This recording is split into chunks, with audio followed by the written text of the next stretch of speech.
Hi guys and welcome back to the channel Deepak Yadav Education. Welcome to the Daily Hindu News and Editorial Analysis of 14th of December 2023. तो guys आज है तारीख 14 दिसंबर 2023 और है Thursday. देखेंगे आज के द हिंदू कंप्लीट न्यूज़पेपर को एनालाइज करेंगे। बट लेक्चर में आगे बढ़ने से पहले अगर आपको इस लेक्चर का पीडीएफ चाहिए तो क्या करना है, सबसे पहले डाउनलोड करना है टेलीग्राम। वहाँ पे जाके सर्च बॉक्स में लिखना दीपक यादव एजुकेशन यूपीएससी, आपको टेलीग्राम चैनल मिल जाएगा।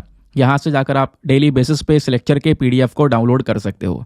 और अगर आप मेरे साथ में पर्सनली जुड़ना चाहते हो तो आप इंस्टाग्राम पे भी जा सकते हो। वहाँ पे जाके लिखना अगेन दीपक यादव एजुकेशन, मेरा प्रोफाइल मिलेगा जहाँ पे ऑलरेडी 14,000 से ज़्यादा लोग जुड़ चुके हैं।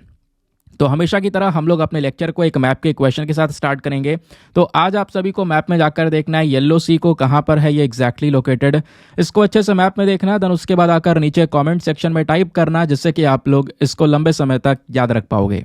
साथ ही साथ एक क्वेश्चन सॉल्व करेंगे जो कि यूपीएससी प्रीवियस ईयर साल 2016 के प्रीलिम्स में पूछा गया था। डेली बेसिस पे हम लोग यहाँ पर एक प्रीवियस ईयर क्वेश्चन को भी सॉल्व करते हैं। क्वेश्चन क्या बोलता है, financial stability and development council के रेफरेंस में आपको 3 स्टेटमेंट्स दिए गए हैं, बताना है कौन सा स्टेटमेंट सही है। पहला स्टेटमेंट बोलता है कि ये जो पर्टिकुलर बॉडी है ये नीति आयोग का ही एक ऑर्गन है। दूसरा बोलता है कि जो हमारे यूनियन फाइनेंस मिनिस्टर हैं वो इसको हेड करते हैं। थर्ड स्टेटमेंट बोलता है ये बॉडी मॉनिटर करती है macro prudential supervision of the economy को।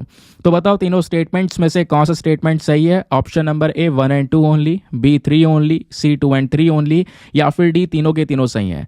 तो इसका सही आंसर सभी को नीचे कॉमेंट सेक्शन में देना है। एटलीस्ट सभी को इसमें पार्टिसिपेट करना है, जैसे मैं आप लोगों से डेली बेसिस पे बोलता हूँ। बाय द वे इसका जो करेक्ट आंसर है वो मैंने आपको टेलीग्राम पर प्रोवाइड करवा दिया है, वहां से भी आप इसको चेकआउट कर सकते हो। और अगर वहां पर आंसर नहीं मिलता है तो भी कोई परेशान होने की जरूरत नहीं है, क्योंकि वीडियो के लास्ट में इसके करेक्ट आंसर का डिस्कशन हम लोग करेंगे। तो चलो शुभारंभ करते हैं और चलते हैं सबसे पहले थंबनेल वाले आर्टिकल की तरफ। लेकिन दोस्तों थंबनेल वाले आर्टिकल को डिस्कस करने से पहले एक इंपॉर्टेंट चीज मैं आपको बता दूं कि आज का वीडियो बहुत ही ज्यादा रेलिवेंट होने वाला है। क्यों? हमारे न्यूज़पेपर के जितने भी रेलिवेंट आर्टिकल्स हैं उसको प्रॉपर बैकग्राउंड इन्फॉर्मेशन के साथ में डिस्कस करेंगे। कुछ शॉर्ट न्यूज़ को भी इंक्लूड किया गया है, एडिटोरियल को भी इंक्लूड किया गया है, डेली मेंस का क्वेश्चन मिलता है, प्रीवियस ईयर क्वेश्चंस का डिस्कशन होता है, कैसे सवाल बन सकते हैं एग्जाम में वो बताया जाता है। तो हर एक एस्पेक्ट को दोस्तों हम इन वीडियोज़ के अंदर में कवर करते हैं। आज एक और चीज़ ऐड की गई है, वो है आपके प्रैक्टिस क्वेश्चंस। तो पूरे लेक्चर को फुल कंसंट्रेशन के साथ में सुनना है, ताकि लास्ट में जो आपको टेस्ट दिया जाएगा उसको आप अटेम्प्ट करो और आपका एक कॉन्फिडेंस क्रिएट हो अच्छे से। क्योंकि दोस्तों यहाँ पे आप डेली बेसिस पे इस तरीके का टेस्ट लगाते रहोगे, वो भी करंट अफेयर बेस्ड, तो एग्जामिनेशन की तैयारी आपकी डेली बेसिस पे थोड़ा थोड़ा हो रही होगी। और जब आप एग्जामिनेशन में बैठोगे तो ऐसा लगेगा कि यार ये चीज़ें मैं पहले से कर रहा हूँ, कुछ नया सा फील नहीं होगा। तो वहाँ पे जो कॉन्फिडेंस क्रिएट होगा वो बाकी सारे लोगों से आपको आगे लेकर जा सकता है। ठीक है, तो मेक श्योर करना जो आपको टेस्ट दिया है लास्ट में उसको अटेम्प्ट करो। आपका जो भी स्कोर है उसको नीचे कमेंट सेक्शन में ऑनेस्टी के साथ में लिखो। ठीक है, तो चलिए वापस आर्टिकल पर आते हैं। तो आपको पता है कल पूरे दिन भर में एक बहुत ज़्यादा कवरेज हुआ है। एक आर्टिकल के बारे में मेंशन किया गया है कि कल हमारे भारत के पार्लियामेंट के ऊपर में एक अटैक हुआ। अटैक ये हुआ कि 2 व्यक्ति पार्लियामेंट में घुसे और उन्होंने यहाँ पर एक जो कैनिस्टर है, ठीक है, जिसके अंदर बहुत सारा धुआं भरा था, वो कैनिस्टर से धुआं रिलीज कर दिया पार्लियामेंट के अंदर में। और काफ़ी सारे जो मेंबर ऑफ पार्लियामेंट थे उनका कहना यह है कि जब वो धुआं रिलीज हुआ तो उससे उनकी आंखों में इरिटेशन होनी स्टार्ट हुई। तो एक अनुमान लगाया जा रहा है कि वो एक टीयर गैस थी, ठीक है, आंसू गैस वहाँ पे छोड़ी गई। अब इतना बड़ा सिक्योरिटी ब्रीच कैसे हो गया, वो भी आज के समय में। और सबसे बड़ी बात दोस्तों, आज से कुछ दिन पहले इवन 8 दिसंबर को मैंने पूरा थंबनेल भी लगाया था और आपको पढ़ाया भी था, ठीक है, कि भाई यहाँ पर एक जो खालिस्तानी सेपरेटिस्ट है पन्नू, तो पन्नू ने यहाँ पर एक कह सकते हो कि पूरा धमकी भी दी थी, थ्रेट भी दिया था इस चीज़ को लेकर कि 13 दिसंबर से पहले मैं पार्लियामेंट के ऊपर अटैक करूंगा। आपको मैंने पढ़ाया था इसके बारे में। तो ये इन्फॉर्मेशन हमारे पास में थी, सभी मीडिया के अंदर में ये पूरी तरह से इसका कवरेज हो चुका था, लेकिन उसके बावजूद भी इस तरीके से सिक्योरिटी ब्रीच होना कहीं ना कहीं कह सकते हो ये बहुत ही ज़्यादा चिंता वाली बात हमारे लिए पैदा होती है। अभी मैं आपको थोड़ा सा बताता हूँ एग्जैक्टली हुआ क्या। पहले तो आपने ये समझना है कल तारीख थी 13 दिसंबर। अब आपको पता होना चाहिए कि हर साल 13 दिसंबर को हम लोग पार्लियामेंट के ऊपर जो अटैक हुआ था साल 2001 में, उसकी एनिवर्सरी को ऑब्जर्व करते हैं। तो कल भी यही था और कल 13 दिसंबर 2023 यानी कि कल 22वीं एनिवर्सरी थी दोस्तों उस पार्लियामेंट के अटैक की। 2001 में जो पार्लियामेंट अटैक हुआ था वहाँ पे जो आतंकवादी थे, टेररिस्ट थे, उन्होंने यहाँ पर कोशिश की थी वो पार्लियामेंट में घुसकर जो मेंबर ऑफ पार्लियामेंट्स हैं, इवन प्रधानमंत्री हैं, इन सब लोगों को यहाँ पे मार दिया जाए। लेकिन यहाँ पे वो जो उनका पूरा प्लान था वो सक्सेसफुल नहीं हो पाया, क्योंकि टेररिस्ट जब पहुँचने की कोशिश कर रहे थे मेंबर ऑफ पार्लियामेंट तक, उसके बीच में यहाँ पे जो हमारी सिक्योरिटी थी, उन सिक्योरिटी ने लगातार यहाँ पे टेररिस्ट से लड़ाई की। और दोस्तों यहाँ पर जो ये पूरा का पूरा लड़ाई चला, इस दौरान हमारे कई सारे जो सिक्योरिटी पर्सनल हैं वो शहीद हुए।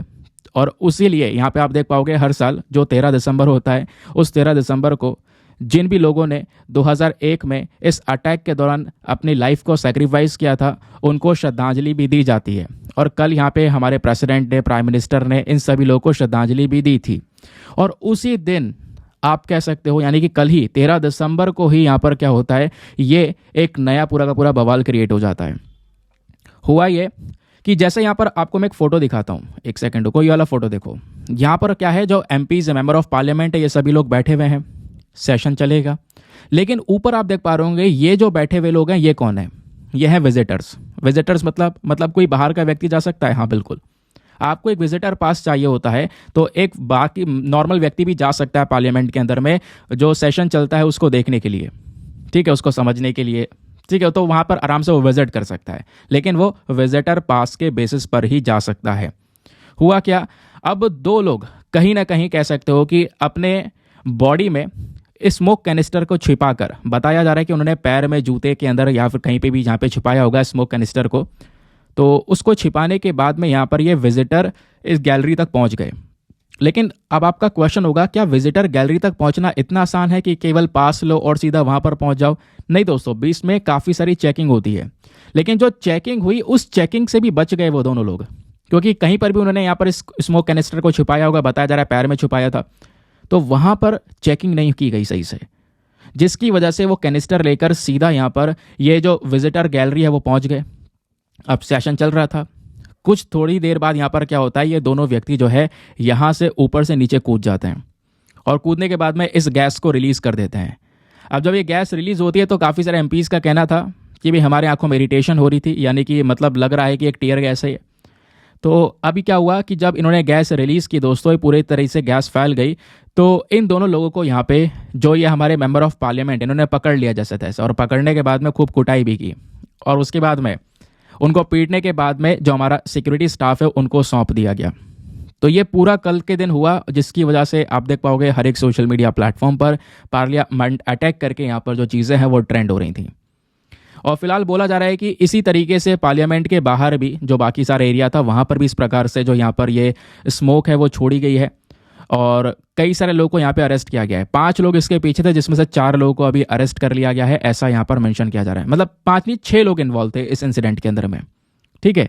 और अभी यहाँ पे कुछ लोग अरेस्ट किया गया, और जो 2 लोग पार्लियामेंट के अंदर थे जिन्होंने यहाँ पर यह हरकत की है, उनको भी दोस्तों यहाँ पे अरेस्ट किया गया है, ठीक है। अभी बाकी इसके ऊपर और भी बहुत सारा इन्वेस्टिगेशन होगा, अभी ज़्यादा कोई इन्फॉर्मेशन नहीं आई है। हो सकता है यहाँ पर इनका पन्नू के साथ में लिंक हो ना हो, अभी इसके बारे में कुछ ज़्यादा पता नहीं चला है। तो जो डिटेल्स आएंगी वो डिटेल्स हम लोग को पता चल जाएंगी। अच्छी बात यह है कि दोस्तों कोई भी नुकसान नहीं हुआ है, किसी मेंबर ऑफ पार्लियामेंट को कोई यहाँ पर इंजरी वगैरह ऐसा कुछ भी नहीं हुआ है। ये एक सबसे अच्छी चीज़ आपको देखने को मिल जाती है। लेकिन यहाँ पर ये सिक्योरिटी ब्रीच कहीं ना कहीं चिंता पैदा करती है, और ऑपोजिशन पार्टी ने क्वेश्चन उठाया भी है कि ये जो सिक्योरिटी लैप्स है ये कैसे हो गया, ठीक है। इसको लेकर दोस्तों यहाँ पे अभी से ही सख्त कदम उठाने की ज़रूरत है, क्योंकि हम देख पा रहे हैं, एक तो पहली बात पार्लियामेंट अटैक की एनिवर्सरी यहाँ पर देखी जा रही थी, दूसरी चीज़ यहाँ पे हमारे पास में वार्निंग्स आई हैं, थ्रेट्स आई हैं कि भाई पार्लियामेंट के ऊपर अटैक होगा, उसके बावजूद यहाँ पर इस प्रकार से सिक्योरिटी लैप्स होना ये बिल्कुल अनएक्सेप्टेबल है। तो वो चीज़ दोस्तों यहाँ पे बताई जा रही है। बाकी यहाँ पे लोगों का कहना यह है कि ये जो अटैक हुआ है ना, इसको टेररिस्ट अटैक के साथ में बिल्कुल भी कह सकते हो कि कंपेयर ना किया जाए, वो अटैक दूसरा ही था, ठीक है।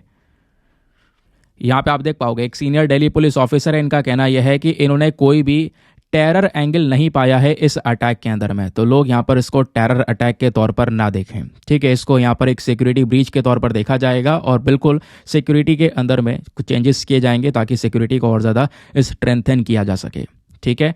तो सभी आर्टिकल्स में, चाहे वो इंडियन एक्सप्रेस हो, द हिंदू हो, सभी न्यूज़पेपर के अंदर इस आर्टिकल का जो चर्चा है वो हो रहा है। now आते हैं नेक्स्ट आर्टिकल की तरफ। अगला आर्टिकल हमारा काफ़ी इंपॉर्टेंट होने वाला है, और ये आर्टिकल इतना इंपॉर्टेंट है कि यूपीएससी ने साल 2022 में, यानी कि पिछले साल का आप मेंस का पेपर देखोगे एनवायरमेंट का, तो वहाँ पे सीधा सीधा क्वेश्चन पूछा था कॉन्फ्रेंस ऑफ पार्टीज को लेकर। आपको पता है कॉन्फ्रेंस ऑफ पार्टीज की मीटिंग हो रही है, ठीक है। 2021 में भी एक मीटिंग हुई थी, तो 2021 की मीटिंग के ऊपर डिटेल्स लिखने के लिए बोल दिया गया आपसे डायरेक्टली। तो इसका मतलब यह है कि क्वेश्चन दोबारा बन सकता है, क्योंकि हर साल ये मीटिंग हो रही है, ठीक है। तो अभी 2021 में हुई, 2022 में हुई, और इवन अभी 2023 में ये मीटिंग खत्म हो चुकी है 12 दिसंबर को। और जो 2023 में इस समय पर जो ये मीटिंग चली है, इसको हमने नाम दिया है कॉन्फ्रेंस ऑफ पार्टीज 28, क्योंकि ये 28वां एडिशन है दोस्तों। और ये 28वां एडिशन कहाँ पे हुआ है? दुबई में हुआ है। और अभी तक हमने बहुत डिस्कशन किए कॉन्फ्रेंस ऑफ पार्टीज 28 के बारे में, लेकिन अभी तक हमने इसका समरी नहीं डिस्कस किया है कि आखिरकार पूरे मीटिंग में हुआ क्या, और ना ही किसी और ने यहाँ पर आपको बताया होगा। तो आज के इस पर्टिकुलर आर्टिकल में सारी इन्फॉर्मेशन आपके साथ में डिस्कस करूंगा। प्लीज़ चाहो तो आप कुछ चीज़ें नोट डाउन करना चाहो तो कर सकते हो, नहीं तो फिर नोट्स बनाने का एक सोल्यूशन मैं आपको बाद में देने वाला हूँ, उसमें ज़रूरत ही नहीं पड़ेगी आपको कुछ लिखने विखने की, ठीक है। तो स्टार्ट करते हैं और समझते हैं आखिरकार ये कॉन्फ्रेंस ऑफ पार्टीज 28 की मीटिंग क्या रही है, क्या क्या डिस्कशंस हुए, A to Z सारी इन्फॉर्मेशन दूंगा। कॉन्फ्रेंस ऑफ पार्टी क्या है, UNFCCC क्या है, अभी तक किस तरीके से सेशंस हुए हैं, भारत ने अभी तक होस्ट किया है नहीं किया है, बहुत सारी चीज़ें दोस्तों। पेज नंबर 3 के ऊपर ये आर्टिकल प्रेजेंट है, प्लीज़ इसको नोट डाउन कर लेना। चलो अब शुरुआत करते हैं और समझते हैं एक एक करके सारा बैकग्राउंड डेटा, क्योंकि ये जो आर्टिकल है, ये आर्टिकल इतना इंपॉर्टेंट नहीं है, आर्टिकल एग्जाम में नहीं पूछा जाएगा, लेकिन आर्टिकल के पीछे का डेटा हुआ क्या COP 28 में आपसे ये पूछा जाएगा, ठीक है। तो न्यूज़ क्या है कि 28वीं जो कॉन्फ्रेंस ऑफ पार्टीज की मीटिंग है दोस्तों, ये कहाँ पे होती है? दुबई के अंदर में। तो अभी वही डिस्कशन कर रहे हैं। तो इसके हाईलाइट्स में सबसे पहला पॉइंट, जब ये मीटिंग चली, दुनिया भर की कंट्रीज यहाँ पर आई थी, जिनका मेन पर्पस था क्लाइमेट चेंज को किस तरीके से लड़ा जाए, इसके ऊपर फोकस करना सभी कंट्रीज का, क्योंकि कॉन्फ्रेंस ऑफ पार्टीज की मीटिंग का मतलब ही यही है कि जो पोल्यूशन बढ़ रहा है, क्लाइमेट चेंज हो रहा है, तेजी से टेम्परेचर चेंज हो रहा है ना, इसको कंट्रोल किया जा सके, पोल्यूशन को कंट्रोल किया जा सके। तो इस मीटिंग के दौरान जब कंट्रीज बैठी थी, डिस्कशंस हुए, तो डिस्कशन के दौरान सबसे पहला जो एक कह सकते हो परिणाम निकल कर आता है, वो है लॉस एंड डैमेज फंड। तो दोस्तों कॉन्फ्रेंस ऑफ पार्टी 28 के जितने भी मेंबर कंट्रीज थे, इन्होंने यहाँ पर एक अग्रीमेंट पर रीच करे हैं और इन्होंने बोला है कि हम क्या करेंगे, लॉस एंड डैमेज फंड को अब यूज करना शुरू करेंगे। क्योंकि इस फंड का अनाउंसमेंट लास्ट ईयर के मीटिंग में भी हो चुका था, लेकिन अब यहाँ पे कैसे यूज किया जाएगा वो डिस्कशन किया गया और बोला गया कि जो वर्ल्ड बैंक है हमारा, वो कहीं ना कहीं इस पूरे फंड का मेन होस्ट बनेगा, और मेन होस्ट बनने के बाद में दोस्तों यहाँ पर इस फंड को मैनेज किया जाएगा। सवाल यह है कि ये लॉस एंड डैमेज फंड का मेन काम क्या होगा? तो दोस्तों इस फंड में बहुत सारा पैसा इकट्ठा किया जाएगा डेवलप्ड कंट्रीज से लेने के बाद में, और वो पैसा स्पेशली जो डेवलपिंग कंट्रीज होती हैं उनके ऊपर खर्चा जाएगा, ठीक है। डेवलपिंग कंट्रीज जो कि अभी भी पोल्यूशन कर रही हैं, उनका टारगेट है कि हम भी डेवलप्ड कंट्री बन सकें। तो कुछ ऐसे देश हैं जो कि अभी विकास कर रहे हैं, अपने यहाँ पर पोल्यूशन हो रहा है, इंडस्ट्रीज चल रही हैं, ठीक है। तो उनके लिए यहाँ पर ये जो लॉस एंड डैमेज फंड है, वो पैसा इकट्ठा करके इनको प्रोवाइड करवाएगा। तो पहला जो मेन चीज़ निकल कर आई है कॉन्फ्रेंस ऑफ पार्टीज 28 की मीटिंग से, वो यह है। दूसरा निकल कर आता है global stock take draft, very very important. तो दोस्तों यहाँ पे जो ग्लोबल स्टॉक टेक है, ये क्या है? देखो ये एक तरीका है जिसको हमने पेरिस एग्रीमेंट 2015 के तहत बनाया था, ठीक है। जैसे कॉन्फ्रेंस ऑफ पार्टी की मीटिंग चल रही है, ये लंबे समय से होती चली आ रही हैं। तो 2015 में जो हुई थी वो पेरिस में हुई थी, तो उस समय पर कंट्रीज ने मिलकर पेरिस एग्रीमेंट तैयार किया, ठीक है। तो दोस्तों यहाँ पर उस एग्रीमेंट के अंडर में ही एक नया कॉन्सेप्ट लेकर आ चुके थे ग्लोबल स्टॉक टेक का। और मैं आपको बता दूं, अभी इस ग्लोबल स्टॉक टेक का जो चौथा ड्राफ्ट है, वो कॉन्फ्रेंस ऑफ पार्टी के 28 वाला, यानी कि जो इस साल अभी मीटिंग हुई है थोड़े दिनों पहले, उसके अंदर दिखाया गया है। तो इस बार यहाँ पर क्या आपको इस स्टॉक टेक में देखने को मिलेगा, जरा ये मैं आपको समझा देता हूँ। बेसिकली यहाँ पर कुछ चीज़ें, कुछ हमारे टारगेट्स हैं कि हमें ये टारगेट्स अचीव करना है, वो यहाँ पर दिखाए गए हैं, ठीक है। तो इस टेक्स्ट के अंदर में सबसे पहली चीज़ के ऊपर फोकस किया गया है, वो है tripling renewable energy capacity globally. दुनिया भर को क्या करना होगा आने वाले समय पर, जो अपनी रिन्यूएबल एनर्जी है, यानी कि जो हमारी सोलर एनर्जी है, विंड एनर्जी है, इसको तिगुना कर देना 2030 तक। और अभी हम कौन सी एनर्जी यूज़ कर रहे हैं? फॉसिल फ्यूल वाली एनर्जी, जहाँ पर हम कच्चा तेल जला रहे हैं, कोयला जला रहे हैं, तो उससे जो एनर्जी मिल रही है उसका यूज़ कर रहे हैं। और ऑब्वियस सी बात है दोस्तों, वो जो एनर्जी है वो बहुत ज़्यादा प्रदूषण पैदा कर रही है। तो हमारा मेन फोकस क्या है? रिन्यूएबल एनर्जी पर। जितना ज़्यादा रिन्यूएबल एनर्जी का यूज़ करेंगे, पोल्यूशन कम होगा, ठीक है। तो 2030 तक हमारा मेन मकसद है कि भाई इस एनर्जी को ट्रिपल कर दिया जाए। दूसरा यहाँ पर मेन पर्पस है, जो कोयला है, कोयले का जो इस्तेमाल किया जा रहा है दुनिया भर की कंट्रीज के थ्रू, स्पेशली इंडिया, चाइना बहुत ज़्यादा इस्तेमाल करते हैं, तो इस कोयले को कम से कम यूज़ करना। तीसरा यहाँ पे मेन फोकस है net zero emission energy system की तरफ आगे बढ़ना। दुनिया भर को एफर्ट्स लगाने होंगे, अपनी टेक्नोलॉजी को इम्प्रूव करना होगा और नेट जीरो एमिशन यानी कि जो कार्बन रिलीज हो रहा है, पोल्यूशन हो रहा है, कार्बन एमिशन को कम से कम करने के सिस्टम्स को अपनाने होंगे। फिर एक और यहाँ पर इनिशिएटिव एक और टारगेट ये है कि हमें जो लो एमिशन टेक्नोलॉजी है दोस्तों, ऐसी टेक्नोलॉजी का इस्तेमाल करना होगा जिससे प्रदूषण कम से कम हो और उस टेक्नोलॉजी का यूज़ हमें इंक्रीज करना होगा। ठीक है, और इस टेक्नोलॉजी का यूज़ हम लोग बढ़ा सकते हैं जिससे हम, जैसे कि हम लोग क्या कर सकते हैं, कार्बन जो है उसको, कार्बन को कैप्चर कर सकते हैं, कैप्चर करने के बाद में उसको स्टोर कर सकते हैं। समझ गए? तो हमें ज़्यादा से ज़्यादा एफर्ट्स ये लगाने होंगे कि जो एनर्जी है वो ज़्यादा से ज़्यादा क्लीन एनर्जी बन सके। फिर एक और टारगेट यहाँ पर दिया गया कि हमें जो फॉसिल फ्यूल्स हैं इनका प्रोडक्शन और कंजम्पशन दोनों को कम करना होगा। कोयले वगैरह का उत्पादन हो रहा है उसको भी कम करो, और उत्पादन हो रहा है तभी तो कंजम्पशन हो रहा है। ठीक है, तो प्रोडक्शन और कंजम्पशन दोनों के ऊपर कंट्रोल लगाया जाए, जिससे यहाँ पर क्या होगा, हम जल्द से जल्द नेट जीरो पहुंच पाएंगे। 2050 या 2050 से पहले नेट जीरो टारगेट को अचीव कर पाएंगे। नेट जीरो का मतलब है कि उसके बाद जो दुनिया भर की कंट्रीज हैं वो पोल्यूशन या प्रदूषण पैदा नहीं करेंगी। और इतना ही नहीं, हमें नॉन कार्बन एमिशंस का ज़्यादा से ज़्यादा यूज़ करना होगा। ठीक है, नॉन कार्बन एमिशंस का ज़्यादा से ज़्यादा यहाँ पर यूज़ करना होगा, और ये टेक्नोलॉजीज़ क्या करेंगी, हमारे एमिशंस को यानी पोल्यूशंस को कंट्रोल करने में मदद करेंगी। प्लस जो रोड ट्रांसपोर्ट के माध्यम से पोल्यूशन हो रहा है दोस्तों, उसको भी हमें कम से कम करना होगा, इसके ऊपर स्पेशल फोकस करना होगा। इसको हम कर सकते हैं इलेक्ट्रॉनिक व्हीकल्स अपनाकर। ठीक है, उसको अपनाकर कम किया जा सकता है। इंफ्रास्ट्रक्चर का डेवलपमेंट हो सकता है, या फिर जो लो एमिशन व्हीकल्स है दोस्तों, इसको ज़्यादा से ज़्यादा प्रमोट करो जिससे प्रदूषण कम हो अपने ट्रांसपोर्टेशन सेक्टर से, क्योंकि ट्रांसपोर्टेशन सेक्टर भी एक one of the major factor है जिससे प्रदूषण हो रहा है दुनिया भर में। फिर उसके बाद में जो इनएफिशिएंट फॉसिल फ्यूल है दोस्तों, इसको भी यहाँ पर फेस आउट कर देना, इसको कम करना। ठीक है, ये यहाँ पर बोला जा रहा है। होता क्या है, कई बार सब्सिडीज दी जाती हैं जिससे कि यहाँ पर फॉसिल फ्यूल को और ज़्यादा प्रमोशन मिलता है, तो वो चीज़ें कम करना, जिससे कि यहाँ पर ये जो फॉसिल फ्यूल है इसका यूज़ भी कम होता हुआ नजर आएगा। जहाँ पर भी फॉसिल फ्यूल का इस्तेमाल हो रहा है वहाँ पर शिकंजा कस दिया जाए, ये एक स्पेशल फोकस है। तो यही है हमारा ग्लोबल स्टॉक टेक के कुछ इंपॉर्टेंट जो टारगेट्स हैं, वो कह सकते हो आप। ठीक है, और इतना ही नहीं दोस्तों, अब ये जब ड्राफ्ट रखा गया इस मीटिंग के अंदर में, तो भारत नाराज हो गया। कहोगे क्यों, ये तो अच्छी बात है, पोल्यूशन को कंट्रोल करने की तो बात की है सब जगह, तो इंडिया नाराज क्यों हुआ? क्योंकि दोस्तों इस ड्राफ्ट में बहुत ज्यादा जोर दिया गया है किस चीज के ऊपर, कोयले के ऊपर। जबकि इस ड्राफ्ट में मेंशन ये करना चाहिए था, हमेशा फॉसिल फ्यूल के आगे फेस आउट लगाना चाहिए था, लेकिन इन्होंने फेस आउट की जगह पूरा रिमूव करने की बात की जा रही है। और इससे कहीं ना कहीं प्रॉब्लम हुआ है कई सारी कंट्रीज को, ऐसे देशों को जो सबसे ज्यादा कोयले के ऊपर डिपेंडेंट हैं। अब कोयले के ऊपर निर्भरता हमारी भी है, यानी इंडिया की एक निर्भरता है, चाइना की काफी बड़ी निर्भरता है, सबको पता है। अब यानी हम मतलब हमारी देशों को टारगेट किया जा रहा है इन डेवलप्ड कंट्रीज के थ्रू इस मीटिंग के अंदर में, कि भाई ये कोयले को आप फेस आउट कर दो, पूरी तरह से खत्म कर दो। ठीक है, आप एक वर्ड फेस डाउन यूज कर सकते थे, भाई कोयले का यूज कम कर दो, है ना, कम कर दो, तो हम ये बात समझते हैं कि हाँ चलो हम धीरे धीरे करके कम करके इंप्रूव कर लेंगे। लेकिन यहाँ पे आप देख पाओगे भारत ने अपना कंसर्न दिखाया है, अपोजिशन दिखाया है कि भाई आप तेजी से कोयले का यूज को कम से कम कर दो। और पहले भी जो यहाँ पर कॉन्फ्रेंस ऑफ पार्टी 26 की मीटिंग हुई थी ग्लासगो के अंदर में, वहां पर इंडिया और चाइना ने मिलकर ये जो फेस आउट वाला टर्म है दोस्तों, इसको फेस डाउन में कन्वर्ट करवाया कि भाई आप ऐसा नहीं कर सकते, क्योंकि आप अगर डेवलप्ड कंट्री बन चुके हो आज के समय पर, तो आपने भी अपने ज़माने में बहुत प्रदूषण किया है, उसके बाद आप इस स्टेज पर बैठे हो। और अब यहाँ पे हमारा वक्त है, इस समय पर हम लोग यहाँ पर डेवलप्ड कंट्री बनने की तरफ आगे बढ़ रहे हैं, हमें प्रदूषण करना पड़ेगा, नहीं तो फिर हमें पैसा प्रोवाइड करवाओ, हमें नई टेक्नोलॉजीज प्रोवाइड करवाओ। ठीक है, तो क्योंकि दोस्तों अगर आप भारत को देखोगे तो इंडिया कहीं ना कहीं कोयले के ऊपर 70% अपनी एनर्जी जनरेशन करता है। 70% जो पावर जनरेट हो रहा है भारत में वो कोयले से हो रहा है। तो आप इमेजिन करो, कोयले का यूज बहुत ज्यादा है, तो आप कहीं और पर जा रहे हो मीटिंग में, और वो मीटिंग के अंदर में डिस्कशन हो रहा है कि भाई कोयले का यूज आप बिल्कुल खत्म कर दो। कैसे खत्म कर सकते हैं एकदम से? फेस डाउन आप वर्ड यूज करते तो हमें समझ भी आता कि हाँ कम कर दो। तो इस चक्कर में यहाँ पे दोस्तों काफी कंट्रीज नाराज होती हैं, चाइना भी यहाँ पे अपनी नाराजगी को दिखाता है।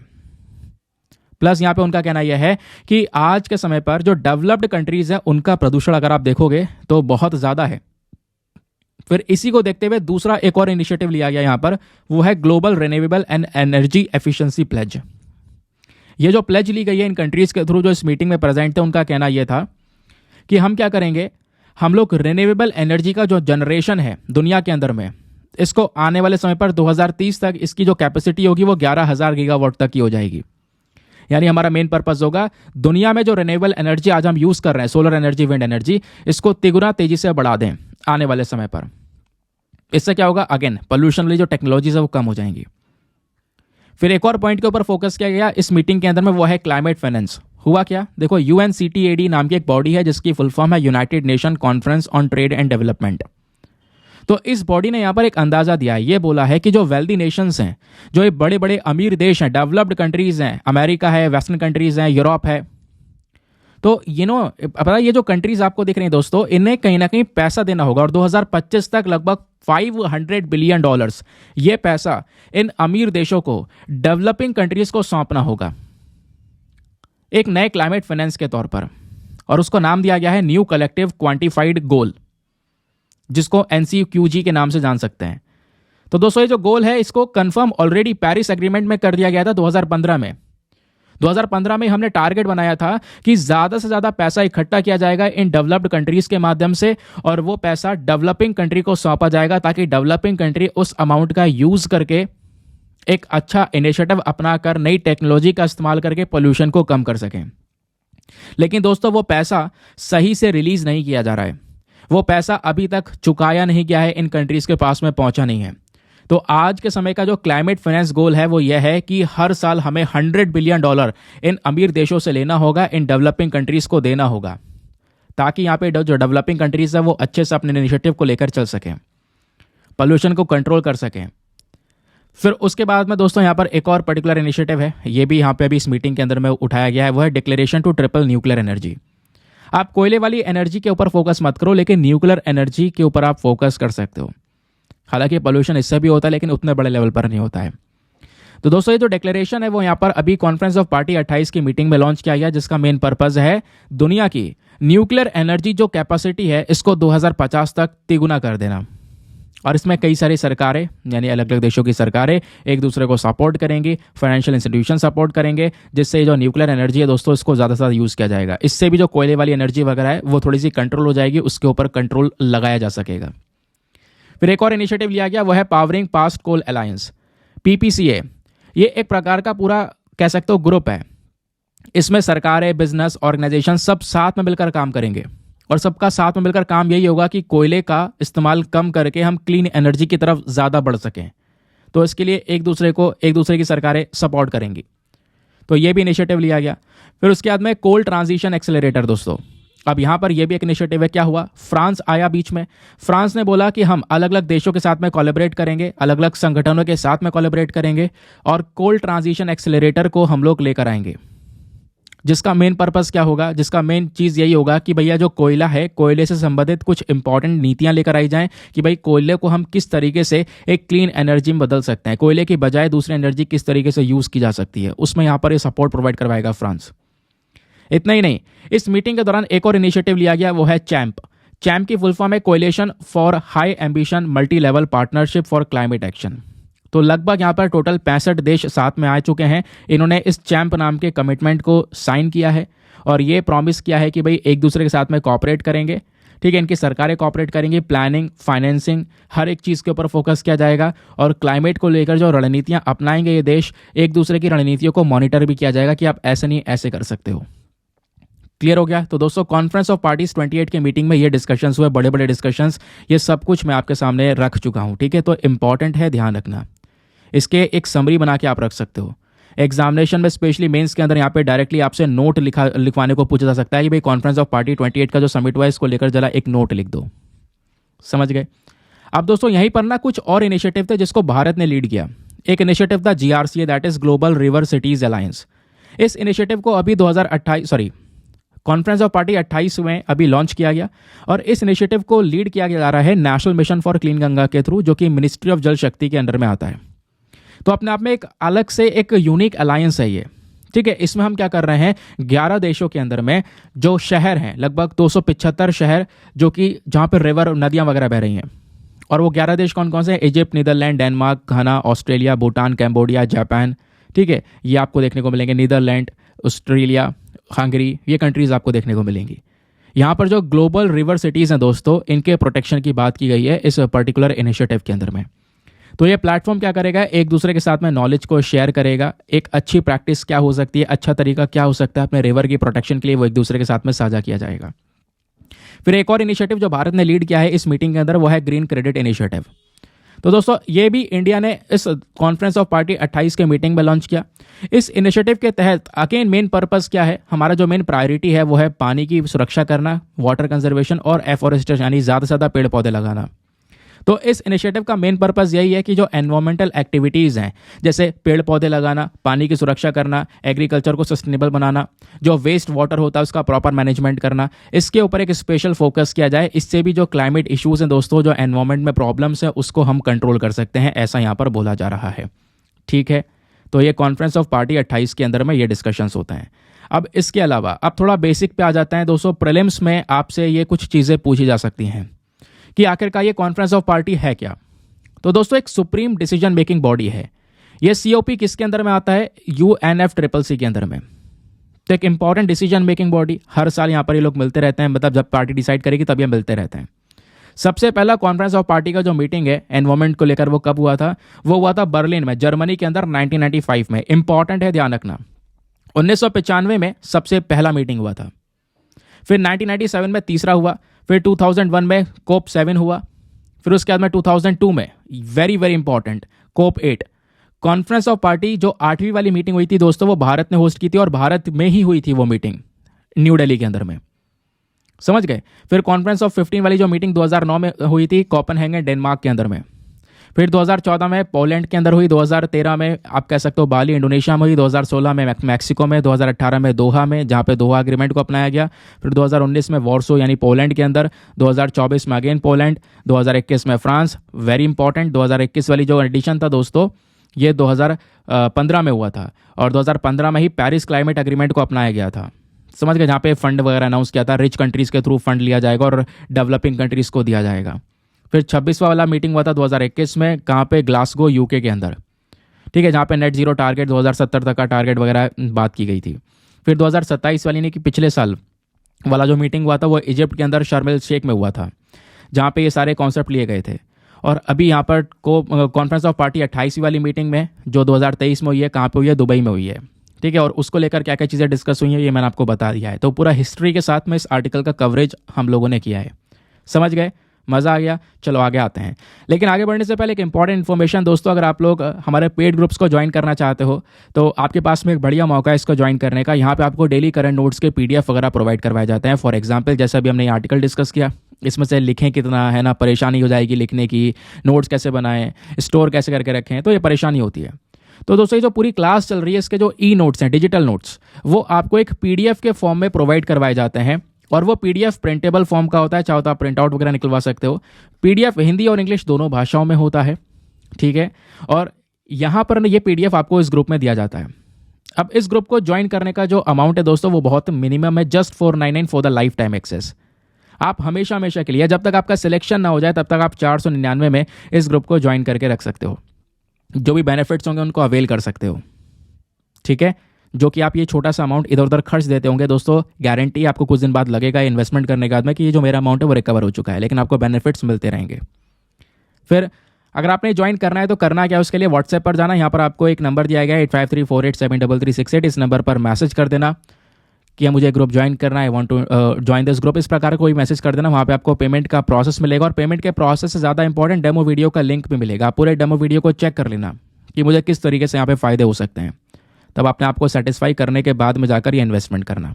समझ गए, ठीक है दोस्तों। तो इस तरीके से फ़ायदा हो जाएगा। ये ग्रुप में सारा कंटेंट सिक्योर रहेगा, डेट वाइज सारा कंटेंट पड़ा रहेगा, स्टोरेज वगैरह का कोई भी इशू नहीं होगा कि भाई यहाँ पर मैं कैसे स्टोर करके रखूँ इतना सारा कंटेंट, है ना। अब यार इलेक्ट्रॉनिक डिवाइस से कोई भी प्रॉब्लम आ सकती है तो कंटेंट एकदम उड़ जाएगा, तो ऐसा कुछ नहीं होने वाला है। यहाँ पे सब कुछ आपका सिक्योर वे में रखा रहने वाला है। ठीक है ना दोस्तों, अगला आर्टिकल बहुत ही ज़्यादा important, GS paper number 3 economy के साथ में आप इसको लिंक कर सकते हो। पेज नंबर 15 पर यह आर्टिकल प्रेजेंट है। क्या बात की जा रही है, RODTEP थोड़ा नया टर्म यूज में आ चुका है। अब ये आर्टिकल इतना इंपॉर्टेंट है कि डायरेक्टली आपसे क्वेश्चन बन सकता है। यहाँ पे दो चीज़ हम डिस्कस करेंगे बहुत इंटरेस्टिंग तरीके से। एक तो CVD के बारे में जानेंगे। CVD का मतलब होता है काउंटर वेलिंग ड्यूटीज़, और दूसरा होता है RODTEP, और इसका मतलब होता है रेमिशन of duties and taxes on export products. हुआ क्या, पहले आप इस न्यूज़ को समझो। यूएस और यूरोपियन यूनियन ने क्या किया है, काउंटर वेलिंग ड्यूटीज लगा दी है 4 इंडियन गुड्स के ऊपर में। अब भारत क्या करता है, यूएस और यूरोप को कई सारे सामान एक्सपोर्ट करता है, ठीक है। अब उसमें से 4 आइटम्स के ऊपर में क्या किया, इन्होंने काउंटर वेलिंग ड्यूटीज लगा दी, CVD लगा दी। और CVD लगाने से क्या होगा, अब भारत का जो सामान एक्सपोर्ट हुआ है इन देशों में वो महंगा हो जाएगा, ठीक है। अब ऐसा क्यों करता है ये देश, वो भी आपको मैं बताऊंगा, और ऐसा इनका क्यों है कहना, वो भी आपको बताऊंगा। तो यूएस यूरोप का कहना है हमने CVD इसलिए लगाया है क्योंकि भारत ने अपने देश में इन 4 प्रोडक्ट्स के ऊपर में RODTEP को लगा दिया है। अब ये RODTEP क्या है ये भी समझाऊंगा, ठीक है। इंडिया ने RODTEP लगाया इन 4 प्रोडक्ट्स के ऊपर में, इस वजह से इन देशों ने उसके ऊपर CVD लगा दिया, ठीक है। अब दोस्तों बात यहां पर यह, वो 4 प्रोडक्ट्स हैं कौन कौन से, तो बोला जा रहा है यहाँ पर सबसे पहली चीज़ जैसे आप देख पाओगे वो है पेपर फाइल फोल्डर हो गए, कॉमन एलॉय एल्यूमिनियम शीट हो गई, उसके अलावा यहाँ पर स्टील फ्लूइड हो गया, ग्रेफाइट इलेक्ट्रोड हो गया। ये कुछ चीज़ें आपको यहाँ पर नजर आएंगी, ठीक है। अब मैं आपको आगे बताता हूँ। पहले आपने समझना होगा कि आखिरकार ये RODTEP क्या होता है। इसकी फुल फॉर्म है रेमिशन of duties and taxes on export products, ठीक है। होता क्या है कि मान लो इंडिया से कई सारे एक्सपोर्टर हैं जो कि सामान को बनाते हैं और उसको एक्सपोर्ट करते हैं अलग अलग देशों में। अब उन एक्सपोर्टर को सपोर्ट करती है हमारी सरकार, ठीक है। अब इनको सपोर्ट कैसे किया जा सकता है, भाई उनसे टैक्स जो लिया जाता है वो टैक्स को कम कर दिया जाए, उनसे जो ड्यूटीज़ ली जा रही है, एक्स्ट्रा चार्जेस लिए जा रहे हैं वो कम कर दिया जाए, ठीक है। तो कम करने के लिए ये स्कीम यूज़ की जाती है, समझ गए। तो जो स्कीम है इसका मेन पर्पस क्या है कि जो एक्सपोर्टेड प्रोडक्ट्स हैं उनके ऊपर टैक्सेस को कम कर देना। टैक्स कम कर देंगे तो एक्सपोर्ट सस्ता हो जाएगा, हमारे एक्सपोर्टर को फायदा होगा, कोई एक्स्ट्रा पैसा नहीं देना पड़ेगा, सस्ते दाम में वो दूसरे देशों में सामान एक्सपोर्ट कर सकेंगे। और सस्ते दाम में जब एक्सपोर्ट करेंगे तो उन देशों के अंदर भी दोस्तों वो सामान थोड़ा सस्ता जाएगा। क्लियर हो गया, समझ में आया ये स्कीम क्या है। अब उन देशों के अंदर दोस्तों जब ये सामान थोड़ा सस्ता जाएगा ना, तो इससे क्या होता है, वो देश नाराज हो जाते हैं। नाराज क्यों हो जाएंगे, क्योंकि उनके देश के अंदर भी वो सामान मिल रहा है, डोमेस्टिक प्रोडक्ट है उनका। अब वो डोमेस्टिक प्रोडक्ट का जो दाम है वो तो थोड़ा ज़्यादा है, लेकिन बाहर इंडिया ने जो भेजा वो सस्ता मिल रहा है वहाँ पे। तो लोग ज़्यादातर ये वाला सामान खरीद रहे हैं जो इंडिया से जा रहा है वहाँ पे। और इंडिया का सामान वहाँ पे सस्ता इसलिए बिक रहा है क्योंकि भारत सरकार ने क्या कर दिया, यहाँ पे जो स्कीम है इसको इंप्लीमेंट कर दिया, एक्सपोर्टर को टैक्स वगैरह के अंदर छूट दी, इस चक्कर में सस्ता वो बेच पा रहे हैं और वहाँ सस्ते में बिक रहा है। अब सस्ते में बिक रहा है तो वो कंट्री नाराज हो गई कि भाई हमारा मार्केट अफेक्ट हो रहा है, हमारा डोमेस्टिक मार्केट अफेक्ट हो रहा है, हम लोग थोड़ा ज़्यादा डिपेंडेंट बन जा रहे हैं दूसरे देशों के ऊपर में। यही सोचते हुए अमेरिका और यूरोपियन यूनियन ने 4 प्रोडक्ट्स के ऊपर में CVD लगा दिया। उनका कहना यही था कि भारत सरकार ने क्या किया है, उनको ये टैक्स के ऊपर छूट दे रहे हैं, ड्यूटीज टैक्सेस के ऊपर छूट दी जा रही है प्रोडक्शन के समय पर, डिस्ट्रीब्यूशन के समय पर, जिस वजह से वो सस्ते में हमको लेकर आ दे पा रहे हैं। समझ गए। अब दोस्तों ये जो RODTEP कमेटी है ना, ये हमारे डिपार्टमेंट ऑफ रेवेन्यू के अंडर में ऑपरेट करती है। और बता दूं इस स्कीम के ऊपर एक स्पेशल फोकस करती है सरकार। अभी 2023-24 के अंदर में भारत सरकार ने लगभग 15,070 करोड़ रुपए का जो बजट है वो इसी पर्टिकुलर स्कीम को सपोर्ट करने के लिए रखा है, ठीक है। अब आप कहोगे इतना तो हमें समझ में आ गया कि वो देश नाराज हो गए, क्यों नाराज हो गए ये भी क्लियर हो गया। अब ये बताओ कि उन देशों ने CVD क्यों लगाया और CVD क्या होता है। उन देशों का यही कहना है कि भाई हमारा डोमेस्टिक मार्केट गिरे ना, बाहर से जो सामान आ रहा है वो बहुत सस्ता बिक रहा है, इसलिए जब वो हमारे देश में आएगा सामान तो उस पर हम CVD लगा देंगे, यानी उसको महंगा कर देंगे। तो CVD भी एक प्रकार की ड्यूटी होती है, वो सरकार लगाती है अपने इंपोर्टेड आइटम के ऊपर। अब भारत भी लगाता है, इंडिया ने फरवरी में कई सारे सामान के ऊपर CVD लगाई थी। क्यों, हमें यह लग रहा था कि वो सामान जो हमारे देश में आ रहा है वो हमारे डोमेस्टिक मार्केट को अफेक्ट कर रहा है, वो सस्ता बिक रहा है हमारे देश में, और उसकी वजह से जो हमारा लोकल मार्केट है, हमारे लोकल लोग हैं, वो कहीं ना कहीं अफेक्ट कर रहे हैं। तो इसलिए CVD लगा दी जाती है, काउंटर वेलिंग ड्यूटी इसको बोला जाता है।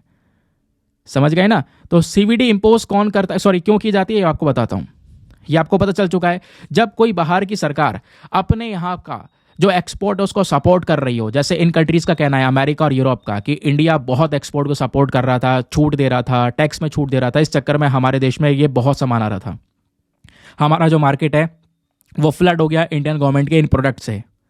तो इसलिए यहाँ पर इन देशों ने CVD को इम्पोज कर दिया। अब CVD को इम्पोज करके क्या करेंगे, वो इसके ऊपर चार्जेस लगा देंगे। अब जो 4 सामान यहाँ पर इन देशों में जाएंगे उसके ऊपर में एक्स्ट्रा चार्ज लग जाएगा, यानी कि वो फिर से महंगे हो जाएंगे। इंडिया से सस्ते में एक्सपोर्ट हो रहे हैं ठीक है, लेकिन वहां पे जाकर वो महंगे हो जा रहे हैं क्योंकि वो सरकार सीवीडी चार्ज कर रही है। महंगे हो जाएंगे यानी कि जो डोमेस्टिक मार्केट है उसके लेवल का वो प्राइस लेकर आ जाएंगे, समझ गए। तो इससे क्या होगा, उनका डोमेस्टिक मार्केट अफेक्ट नहीं होगा, वो उसकी बिक्री होगी, इसकी बिक्री होगी। तो ये मेन पर्पज है सीवीडी को इम्पोज करने का। क्लियर हो गया, समझ में आ गया काउंटर वेलिंग ड्यूटी क्या होती है। अब थोड़ा सा यहाँ पे हम काउंटर वेलिंग ड्यूटी को इंडिया से जोड़ के समझ लेते हैं। अभी तक तो हमने दूसरे मैटर से समझा, अब थोड़ा सीवीडी को भारत से जोड़कर समझते हैं। जो काउंटर वेलिंग मेजर है भारत में भी लागू किया जाता है। इंडिया में दोस्तों ये जो ड्यूटी है इसको एडमिनिस्टर करने का काम करता है डीजीएडी, यानी कि directorate general of anti dumping and allied duties, ठीक है, जो ministry of commerce and department of commerce के अंडर में आता है। अब दोस्तों यहाँ पे बात ये भी है कि जो ये सीवीडी होती है, सीवीडी के अलावा एक और टर्म आता है एंटी डंपिंग का। हो गया सीवीडी एंटी डंपिंग की तरह लग रही है, नहीं, एंटी डंपिंग अलग है, सीवीडी अलग है।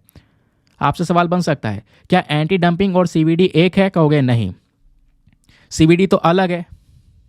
एंटी डंपिंग क्या होती है जरा ये बता देता हूं। जब एक सरकार अपने यहां से जबरदस्ती सामान को बहुत सस्ते दाम में एक्सपोर्ट कर दे दूसरे देश का मार्केट को हिलाने के लिए, यानी कि वो अपने देश का सामान दूसरे देश में डंप कर रही है, इकट्ठा बहुत सस्ते दाम में बेच रही है दूसरे मार्केट को बर्बाद करने के लिए, उसके डोमेस्टिक मार्केट को अफेक्ट करने के लिए, तो दोस्तों वो डंपिंग कहलाता है। और इसी डंपिंग को रोकने के लिए क्या होता है, एक ड्यूटी लगाई जाती है। जिस मार्केट को अफेक्ट करने के लिए यहाँ पर ये डंप किया जा रहा है सामान, वो देश क्या करेगा, कहेगा आओ हमारे मार्केट को डंप करने की अगर कोशिश करोगे तो हम आपके ऊपर ये जो सामान आ रहा है ड्यूटी लगा देंगे, और वो होगी एंटी डंपिंग ड्यूटी। आपके डंपिंग को रोक दिया गया, इस पर एक्स्ट्रा चार्जेस लगा दिए गए, जिसकी वजह से अगेन ये फिर से और महंगा हो गया। अब महंगा होने की वजह से इसके प्राइसेस नॉर्मल हो गए डोमेस्टिक मार्केट के जैसे, तो इससे क्या होगा, मार्केट पर कोई असर नहीं पड़ेगा। क्लियर हो गया, समझ में आ गया।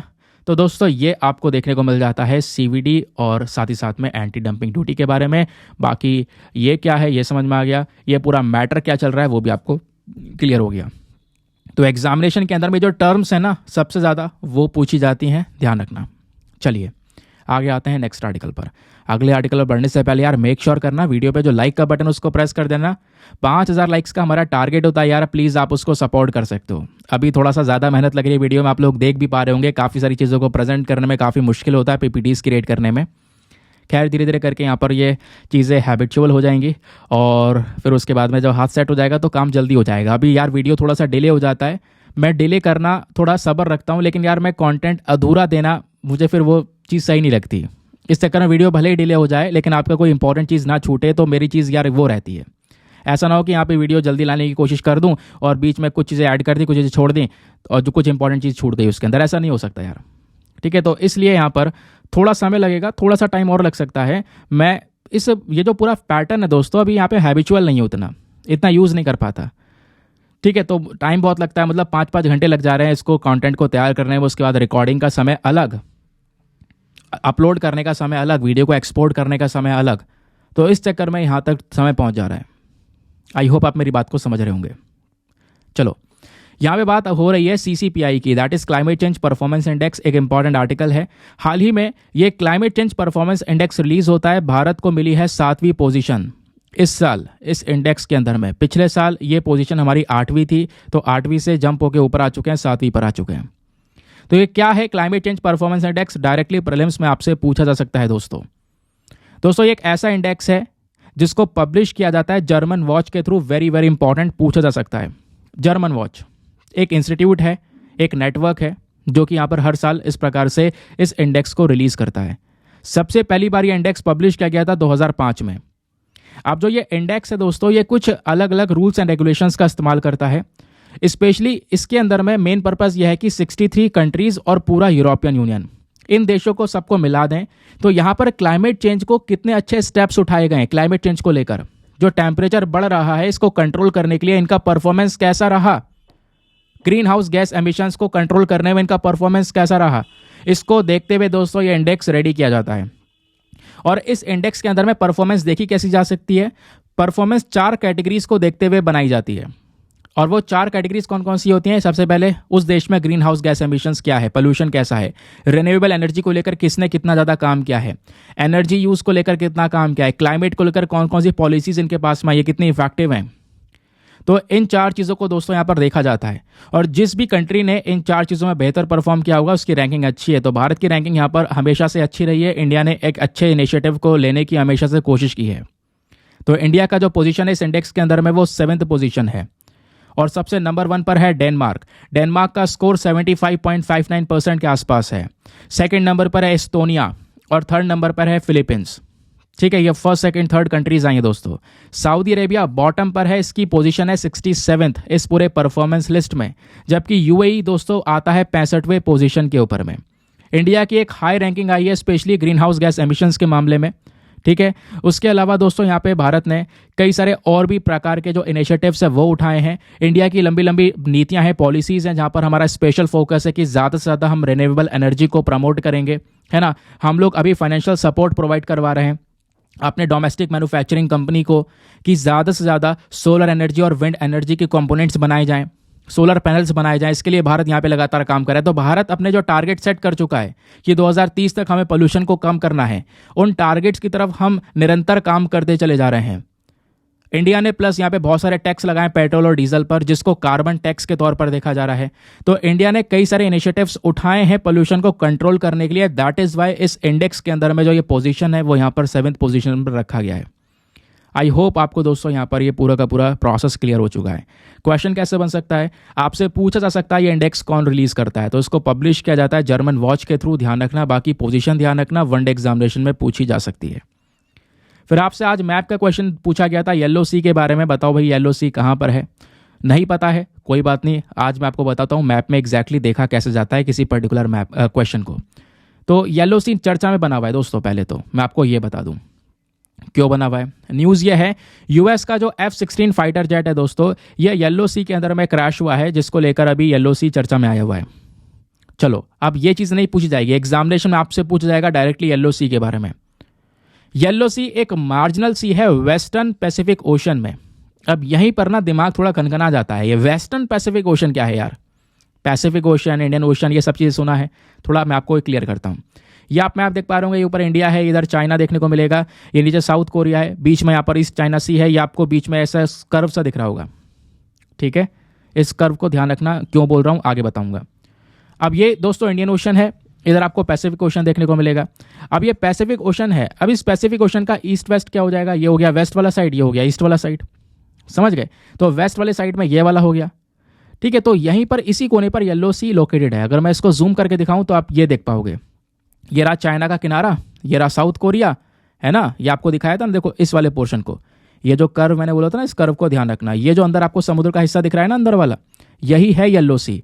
तो इसको जूम करेंगे तो इधर ये चाइना आपको नजर आएगा, साउथ कोरिया हो गया, ऊपर नॉर्थ कोरिया हो गया, इसके बीच में आपको ये येलो सी दिख रहा होगा दोस्तों। ये पूरा का पूरा येलो सी है। येलो सी क्यों बोलते हैं थोड़ी देर में बताऊंगा। क्लियर हो गया, इतनी बात आपको समझ में आई। तो कहाँ पर है ये, पैसिफिक ओशन में वेस्टर्न साइड पर, इस वजह से वेस्टर्न पैसिफिक ओशन में ये लोकेटेड है। इंपॉर्टेंट लोकेशन की बात करेंगे तो इसके देखो वेस्टर्न साइड में चाइना है, ये सी हो गया, इसके वेस्ट साइड में चाइना है, ईस्ट साइड में साउथ कोरिया है, नॉर्थ में नॉर्थ कोरिया है, ऊपर भी चाइना का एक हिस्सा देखने को मिलेगा, नीचे इसका पैसिफिक ओशन है। यहाँ पर छोटे छोटे आइलैंड्स आपको देखने को मिलेंगे। एक पेनिनसुला आता है, पेनिनसुला जिसको देख पाओगे लियोडोंग पेनिनसुला, ये चाइना के अंदर में। पेनिनसुला मतलब एक ऐसा लैंड वाला रीजन जो कि 3 जगह से समुद्र से घिरा हुआ हो। अब ये जमीन का एक टुकड़ा है जो कि 3 जगह से समुद्र से घिरा हुआ है, ये और ये। ठीक है, तो ये पेनिनसुला भी येलो सी में है। और दूसरा एक और पेनिनसुला है जिसका नाम है शांतुंग पेनिनसुला, ये भी येलो सी के अंदर आपको देखने को मिलेगा। कई सारे छोटे छोटे आइलैंड्स है, जेजू आइलैंड आपको यहाँ पर देखने को मिल जाता है, और ऐसे कई सारे और भी छोटे छोटे आइलैंड्स आपको येलो सी में नजर आएंगे। ठीक है, बात क्लियर हो गई। अब इतना यहाँ पे समझ में आया आपको। अब दोस्तों यहाँ पर ईस्ट चाइना सी के अंदर में ना, ये जो पर्टिकुलर येलो सी है ये नॉर्थ साइड में लोकेटेड है, ये भी ध्यान रखना, क्योंकि ऐसे क्वेश्चन पूछे जाते हैं।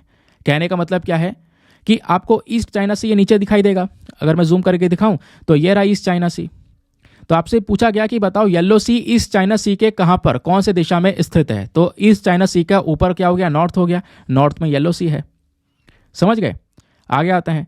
अब इसका नाम येलो सी क्यों रखा गया, क्योंकि इसके बराबर में एक डेजर्ट है, एक रेगिस्तान, गोबी डेजर्ट, मंगोलिया और वो रीजन में फैला हुआ है।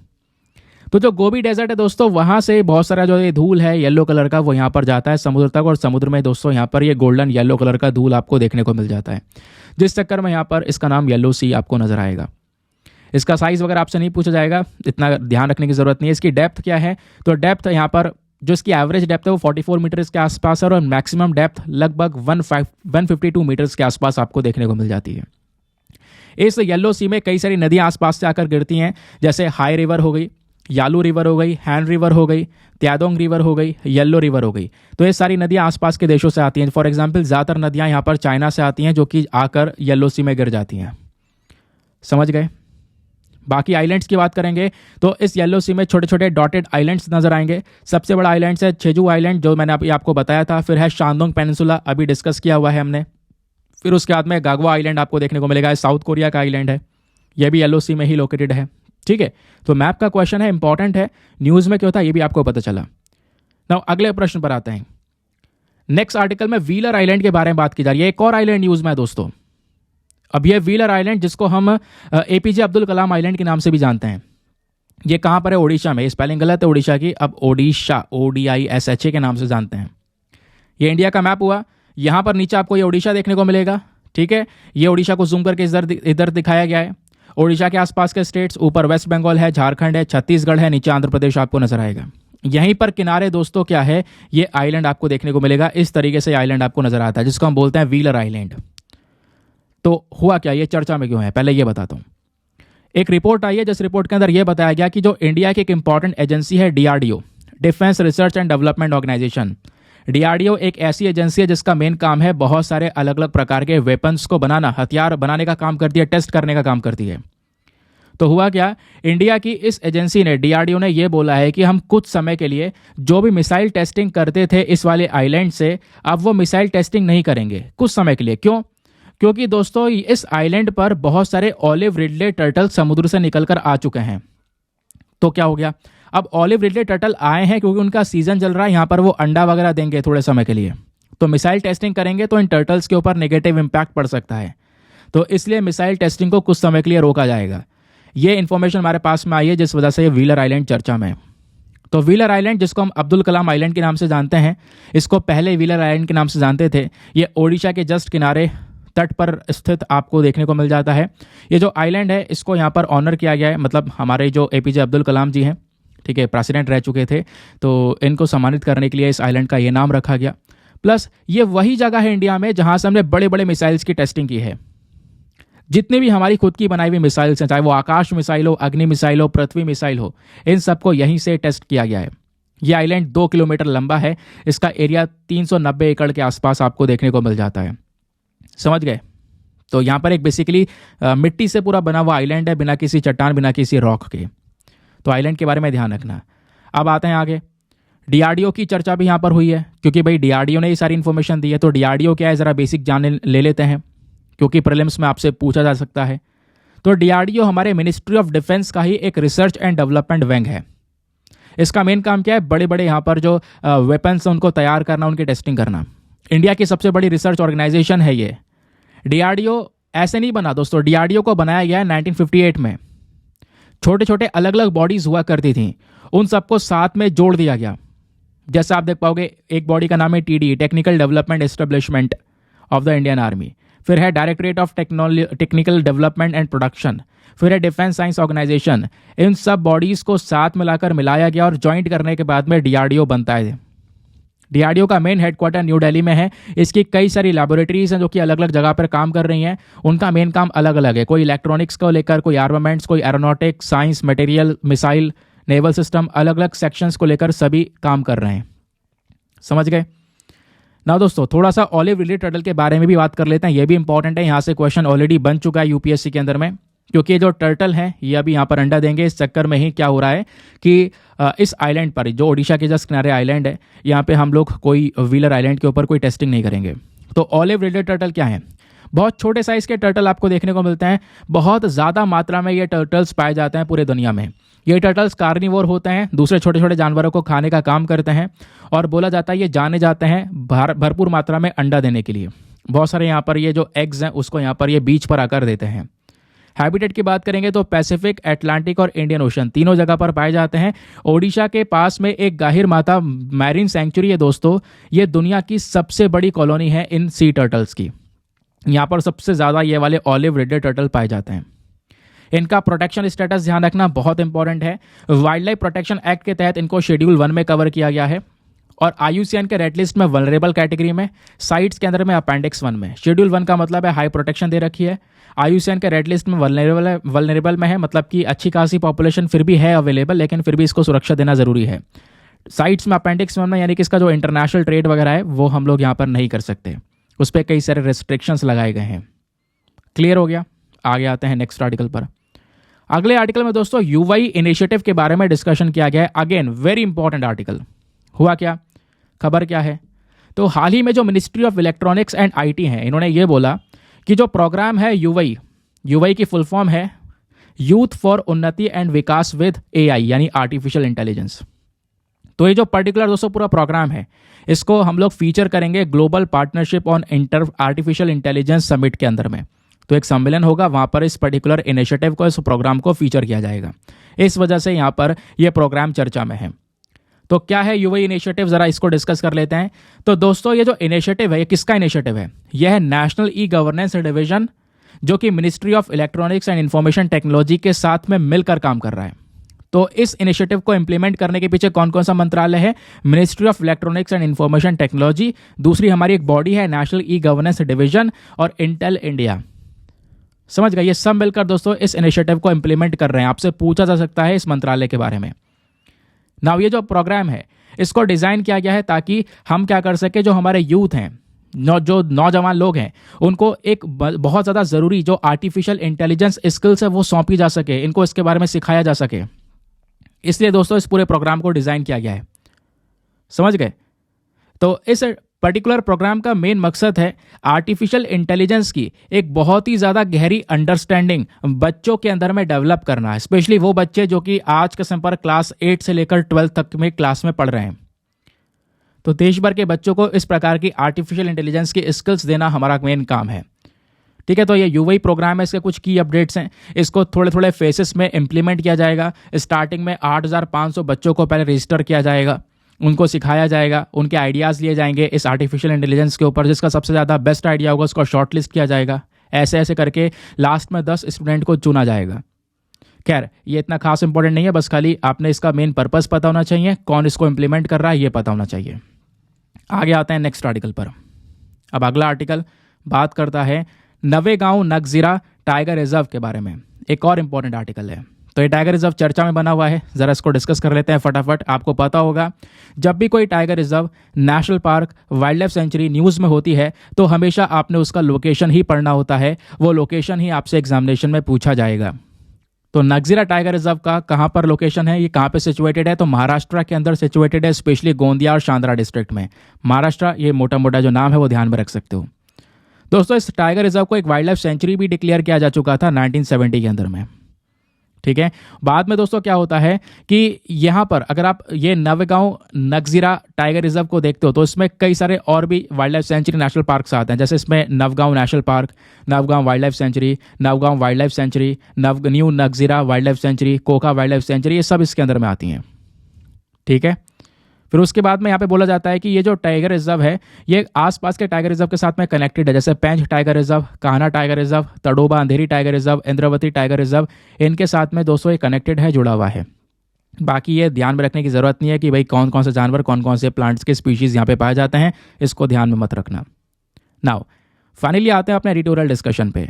आज हमारे द हिंदू के अंदर में बहुत ज़्यादा इंपॉर्टेंट एडिटोरियल आपको देखने को मिलेगा, जो कि बात करता है एक स्ट्रैटेजी के बारे में, क्या रणनीति हो सकती है जिससे यहाँ पर जो भारत का फ्यूचर ग्रोथ है उसको हम आगे और बढ़ा सकते हैं, और आज के समय पर कौन कौन सी दिक्कतें हैं जिससे हम लोग यहाँ पर गुजर रहे हैं। तो इकोनॉमी के पर्सपेक्टिव से अगेन इंपॉर्टेंट रेलिवेंट आर्टिकल।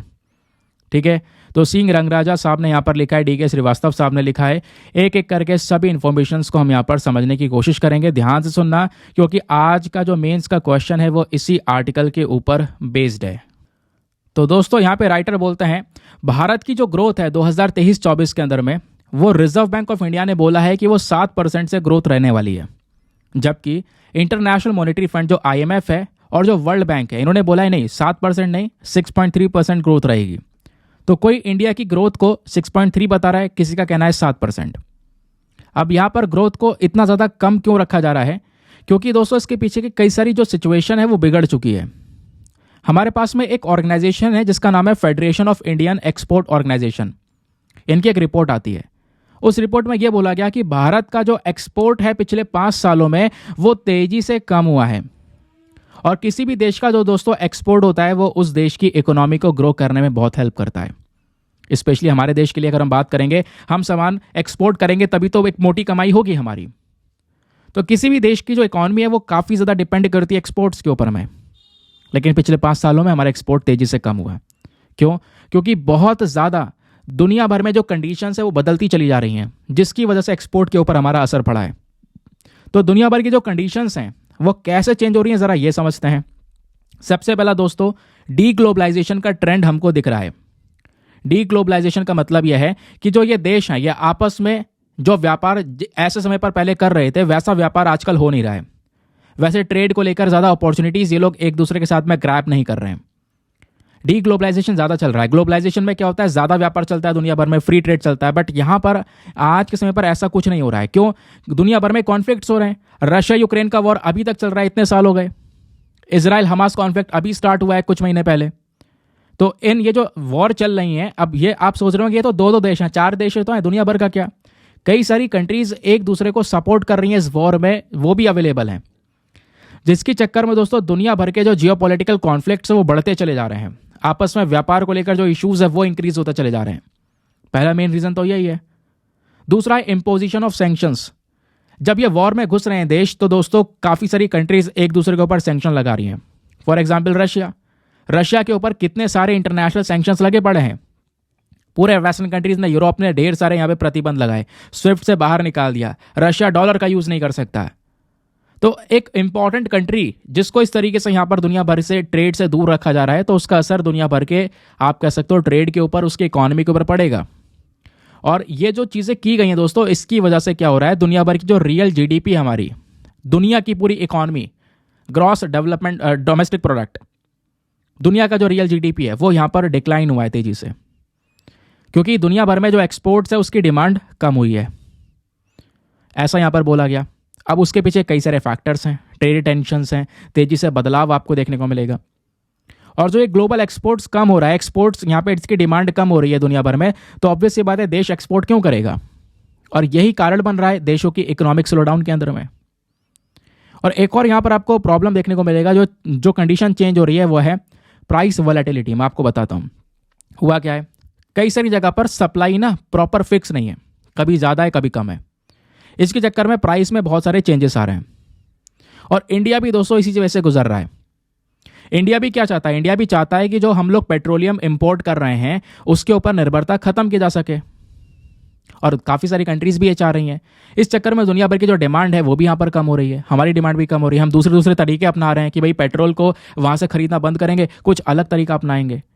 तो एक दूसरे के ऊपर ट्रेड के ऊपर इम्पैक्ट पड़ रहा है। और वही ट्रेड के ऊपर इम्पैक्ट पड़ना हमारी दुनिया की जीडीपी को कंट्रोल कर रहा है या डिक्लाइन कर रहा है। ठीक है। अब उसके बाद में दोस्तों अभी क्या हो रहा है, आज के समय पर जो एक्सपोर्ट वाली ग्रोथ है वो यहाँ पर कम होती चली जा रही है। स्पेशली मैं भारत की बात करूं या दुनिया भर की बात करूं, एग्जाम्पल मैं इंडिया का भी देता रहूंगा।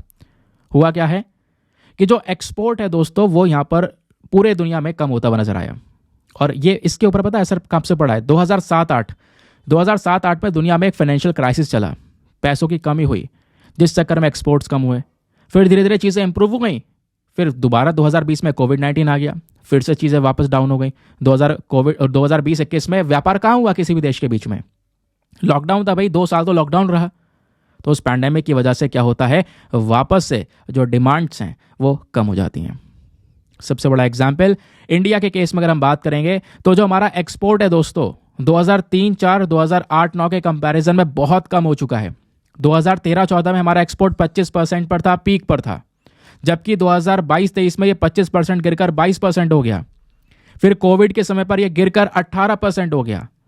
तो एक्सपोर्ट्स लगातार कम हुए हैं अलग अलग कंडीशंस की वजह से, जिसकी वजह से सीधा हमारे इकोनॉमी के ऊपर भी असर पड़ा है। ये बिल्कुल रियल है। फिर उसके बाद राइटर ने बोला है कि जो एक्सपोर्ट वाली ग्रोथ है ये जो कम हो रही है, इसके पीछे का मेन कारण क्या है। सबसे मेन कारण है दुनिया भर की डिमांड में स्लो डाउन होना। पैंडेमिक जो क्राइसिस था इसने बहुत सारे डेवलप्ड कंट्री, डेवलपिंग कंट्री सबकी धज्जियां उड़ा दी। और जो यहाँ पर दोस्तों एक्सपोर्ट्स था, उस एक्सपोर्ट्स की डिमांड को यहाँ पर कम किया। टूरिज्म वगैरह हो रहा था, वो पिट गया था। भाई कोविड में कहाँ कोई टूरिज्म हो रहा था। कई सारे देश तो ऐसे हैं जो कि प्योरली टूरिज्म पे डिपेंडेंट होते हैं। भाई कोई लोग आएगा, घूमने आएगा, बाहर से लोग आएंगे, वो पैसा खर्चेंगे, इस तरीके से उनकी डिपेंडेंसी होती है। तो इन कोविड-19 का जो इम्पैक्ट पड़ा दोस्तों, लोगों का जो रेवेन्यू है, सरकारों का रेवेन्यू है, वो घट गया, एकदम से कम हो गया। फिर दूसरा यहाँ पर जो आपको रीजन देखने को मिलेगा जिसकी वजह से यहाँ पर एक्सपोर्ट ग्रोथ स्ट्रैटेजी हमारी कम हुई है, वो है राइज ऑफ प्रोटेक्शनिज्म। हमारे दुनिया में कई सारे देशों में प्रोटेक्शनिज्म बढ़ता चले जा रहा है। प्रोटेक्शनिज्म का मतलब समझते हो? जो देश है वो अपने आप में खुद को ग्रो करना चाह रहा है, दूसरे के साथ में व्यापार करना नहीं चाह रहा है। तो पैंडेमिक की वजह से दोस्तों प्रोटेक्शनिज्म की जो ये लहर है वो दुनिया भर में चल चुकी है। यूएस चाइना का जो ट्रेड वॉर है, इससे भी लहर चल चुकी है। भाई मैं इस देश के ऊपर निर्भर नहीं रहूंगा, मैं खुद से सामान को बनाने की कोशिश करूंगा, खुद से यहां पर करूंगा। एक दूसरे से जो व्यापार है दोस्तों, जो एक्सपोर्ट्स इंपोर्ट्स हो रहे हैं, उसके ऊपर बहुत ज्यादा कम लोग ध्यान देना शुरू कर रहे हैं आज के समय पर। अगर कोई एक्सपोर्ट हो भी रहा है, उसके लेकर कई सारी यहां पर रुकावटें आ रही हैं। तो प्रोटेक्शनिज्म बढ़ रहा है, एक दूसरे के साथ में व्यापार करना नहीं चाह रहे हैं। वो कहीं ना कहीं दोस्तों, कहीं ना कहीं एक मेन कारण बन जा रहा है, जिसकी वजह से अगेन जो ग्रोथ है वो हमारी कम हो रही है। फिर है लिमिट्स ऑफ वेज कंप्रेशन। बहुत सारी जो हमारी एक्सपोर्ट वाली ग्रोथ स्ट्रैटेजीज हैं, वो यहाँ पर डिपेंड करती हैं एक वर्कर के वेजेस के ऊपर में, उसकी मजदूरी, उसकी तनख्वाह, उसके ऊपर में, ठीक है, ताकि जिससे हम प्रॉफिटेबिलिटी को मेंटेन कर सकें। लेकिन दोस्तों यहाँ पर इससे क्या हो रहा है, बहुत ज़्यादा इनइक्वालिटी बढ़ती चली जा रही है। सोशल डिसकंटेंट, डोमेस्टिक डिमांड के अंदर में कई सारे इश्यूज आपको देखने को मिल जाते हैं। आप प्रॉफिट ज़्यादा कमाने के लिए अगर वर्कर्स को सप्रेस ज़्यादा करोगे, उनको यहाँ पर प्रॉपर अगर इनकम्स नहीं मिलेंगी, तो इससे यहाँ पर इनइक्वालिटी बढ़ेगी दोस्तों। और इन असमानताओं के साथ साथ जो डोमेस्टिक डिमांड है वो भी कम होगी, क्योंकि लोगों की इनकम भी कम हो रही है। फिर उसके बाद में अब बात यह है कि आखिरकार जो एक्सपोर्ट कम हुआ है भारत का, इसका इम्पैक्ट क्या पड़ा। इम्पैक्ट हमारे ऊपर बहुत ज़्यादा नेगेटिव पड़ा है। क्यों? इससे हमारे देश की इकोनॉमिक परफॉर्मेंस, एम्प्लॉयमेंट जनरेशन, जो रोज़गार मिल रहा था, वो सब यहाँ पे कम हुआ। दुनिया भर के साथ में जो ट्रेड डेवलपमेंट हो पा रहे थे, वो भी कम हुए हैं। भारत का एक्सपोर्ट पिछले कुछ सालों में बहुत तेज़ी से कम हुआ है, अलग अलग फैक्टर की वजह से। ग्लोबल डिमांड कमज़ोर हुई, इसकी वजह से। प्रोटेक्शनिज्म बढ़ा, इसकी वजह से। इतना कंपटीशन बचा नहीं है मार्केट में, इसकी वजह से। और इन सब का मेन असर कहाँ पे हुआ? इंडिया की जीडीपी ग्रोथ में, वो भी रिड्यूस हो चुकी है। एक्सपोर्ट बहुत बड़ा कंट्रीब्यूशन देता है हमारे जीडीपी में, बट ये कमज़ोर हुआ, जिसकी वजह से जॉब्स कम क्रिएट हुई। ठीक है, ये आप लोग दोस्तों यहाँ पे देख सकते हो। अब सवाल यह है कि इसके लिए हम क्या कर सकते हैं, क्या क्या तरीके अपना सकते हैं जिससे कि चीज़ों को वापस से ठीक किया जा सके। तो सबसे पहले यहाँ पे राइटर का कहना है कि भैया जो डोमेस्टिक सेविंग्स हैं, इसको ज़्यादा से ज़्यादा बढ़ावा देना होगा। जो हमारी हाउस होल्ड सेक्टर सेविंग्स हैं, ठीक है, ये आज के समय पर कम होती चली जा रही हैं, इसको इम्प्रूव करना होगा। देखो मैं आपको बताता हूँ एग्जैक्टली होता क्या है। पहली बात, आपने ये देखा कि लगातार कोविड-19 की वजह से इम्पैक्ट पड़ा, तो यहाँ पे हमें उसको एनालाइज करना होगा कि कोविड-19 का ट्रेंड क्या रहा, कैसे लोगों के ऊपर इम्पैक्ट पड़ा है, ठीक है, उसको लेकर क्या हमारी रणनीतियाँ होनी चाहिए, उसके ऊपर यहाँ पे आपने काम करना होगा। प्लस जो हाउस होल्ड सेक्टर का इन्वेस्टमेंट है वो प्रमोट करना होगा, यानी कि पैसों की ज़्यादा से ज़्यादा जानकारी लोगों को तक अवेयर करनी होगी, फैलानी होगी, जागरूक करना होगा लोगों को। क्यों?